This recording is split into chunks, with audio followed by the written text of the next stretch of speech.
السلام علیکم غامدی صاحب. آپ سے دو سوال ہیں چھوٹے سے. ایک تو یہ کہ قرآن اور حدیث میں کون سے ریفرنسز ہیں جو علماء یوز کرتے ہیں اور ٹیررسٹ کو بتاتے ہیں اور وہ قتل و غارت کرتے ہیں؟ ڈیفینیٹلی کوئی نہ کوئی تو ریفرنس ہوگا. اور دوسرا سوال میرا یروشلم کے بارے میں ہے. یروشلم کے بارے میں اس کی وجہ سے کافی لڑائی جھگڑا ہے اسلامک امپائر میں اور کرسچن امپائر میں. اور کروسیڈرز نے پھر حملے کیے, 200-250 سال رہا, اور آج بھی اس کسی نہ کسی انداز میں ہے. یورپ میں جو نفرت ہے مسلمانوں کے خلاف, اس کی وجہ وہی عیسائیوں کا پروپیگنڈا ہے جو انہوں نے کیا تھا یروشلم کے زمانے میں, جو کروسیڈرز کو بھیجا ہے. تو سوال یہ پیدا ہوتا ہے کہ حضرت ابراہیم نے ایک بیٹے کو مکہ بھیجا, اسماعیل کو اور اسحاق کو بھیجا اسرائیل کی طرف. تو یہ ڈویژن تو اللہ تعالیٰ نے کی تھی تھرو حضرت ابراہیم. تو ہم جو اسماعیل کے وہ ہمارے ہولی فادر ہیں, ہمارا یروشلم کے کیا حق بنتا ہے؟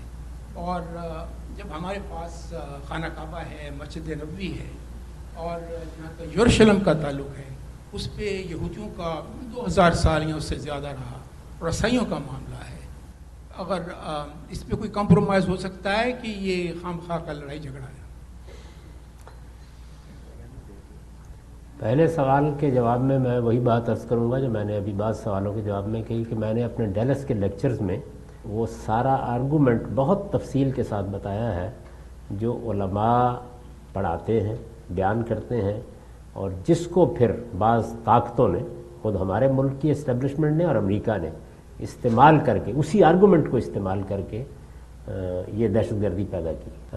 بہت مختصر ایک لفظ کا جواب یہ ہے کہ اللہ تعالیٰ کا ایک لاء ہے جو قرآن میں بیان ہوا ہے. ابھی میں نے عرض کیا نا کہ کچھ ایک تو شریعت ہوتی ہے, ایک اللہ کی سنتیں ہیں, یعنی اللہ تعالیٰ انسانوں سے کیا معاملہ کرتے ہیں. تو اللہ تعالیٰ کا ایک قانون یہ بیان ہوا ہے کہ جس وقت خدا کا کوئی رسول زمین پر آتا ہے تو وہ زمین ہی پر اسی دنیا میں اس قوم کو جزا بھی دیتے ہیں, سزا بھی دیتے ہیں. اصل میں وہ سزا کی جو آیات ہے قرآن میں رسول اللہ کے بارے میں, ان کو لوگوں نے عام کر دیا. تو غلطی بنیادی طور پر یہ ہے. تو وہ آپ اس میں تفصیل سے سن لیں گے کہ اس میں کیا بڑی ایک بلنڈر ہے جو ہو گیا ہے. وہ چھپا ہوا تھا, پڑا ہوا تھا, ایک لمبے عرصے تک ہم ویسے ہی سپر پاور تھے, پھر اس کے بعد بھی زیادہ تر مدرسوں میں پڑھایا جاتا تھا, موجود تھا. یعنی جس کو میں کہتا ہوں کہ مذہبی فکر میں وہ چیز موجود تھی, پڑی ہوئی تھی, اس کو اٹھایا ہے اور اٹھا کے استعمال کیا ہے. اور جب یہ ان کے حق میں استعمال ہو رہا تھا, ہماری اسٹیبلشمنٹ کر رہی تھی, امریکہ کر رہا تھا, اس وقت وہ سب ہیرو تھے. استدلال وہی. تو وہاں سے اصل میں خرابی پیدا ہوئی. دوسری جو آپ نے بات پوچھی ہے, میں پھر عرض کر دوں کہ میں نے بہت مختصر جواب دیا, اب اس میں تفصیل سے معلوم کروں. اس میں باقی جو چیزیں بھی انٹرپریٹیشن میں غلطی کا باعث بنی وہ بھی سب زیر بحث آ گئی ہیں. میں نے اصل میں ایک آرٹیکل لکھا تھا اسلام اور ریاست کے موضوع کے اوپر, ایک کاؤنٹر نیریٹو, ایک جوابی بیانیہ کے عنوان سے. تو یہ ڈیلس کے لیکچرز میں نے یہیں وہ پورا آرٹیکل پڑھایا تھا, یعنی بتایا تھا کہ اس کا پس منظر کیا ہے, کیا چیز ہے. اس کا موضوع یہ تھا کہ وہ کیا چیز ہے. تو اس میں میں نے 10 پوائنٹس متعین کیے ہیں کہ اصل میں جو کانفلکٹ ہے اس وقت, تصادم ہے, وہ ان 10 باتوں کی وجہ سے ہے. جیسے ہی آپ ان کو ٹھیک کر دیں گے تو یہ علم کی سطح پر ختم ہو جائے گا. یعنی خواہش کی سطح پر تو کوئی چیز ختم نہیں ہوتی, لیکن علم کی سطح پر ختم ہو جائے گا. یروشلم کے بارے میں یہ ہے کہ یہ فلسطین کا علاقہ بنی اسحاق کو دیا گیا تھا, ایک طویل عرصے کے یہ انہی کے پاس رہا ہے. مسلمانوں نے اس میں کبھی کوئی ایسا اقدام نہیں کیا. جو کچھ بھی یہاں مسلمانوں نے اس وقت کیا تھا, اس وقت یہاں یہود موجود ہی نہیں تھے, یعنی وہ تو جا چکے تھے, ان کو نکالا جا چکا تھا.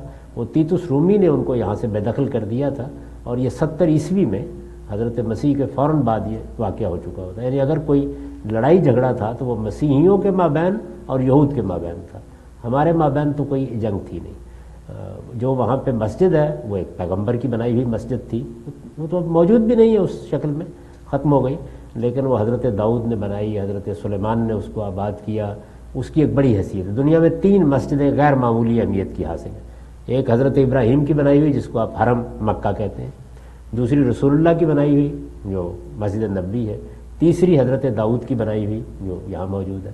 تینوں جو مسجدیں ہیں وہ سب کے لیے مقدس ہونی چاہیے, ان کے دروازے سب کے لیے کھلے ہونے چاہیے, ساری دنیا کے لیے کھلے ہونے چاہیے. تو یروشلم کے معاملے میں بھی صحیح اصول یہ ہے کہ وہ یہودیوں کے لیے بھی کھلا ہو، وہ مسیحیوں کے لیے بھی کھلا ہو، وہ ہمارے لیے بھی کھلا ہو، بلکہ دنیا میں ہر شخص کے لیے کھلا ہو. تو وہ کوئی لڑنے جھگڑنے کی چیز نہیں ہے، بدقسمتی سے ہم اس پر لڑائی کر سکتے ہیں.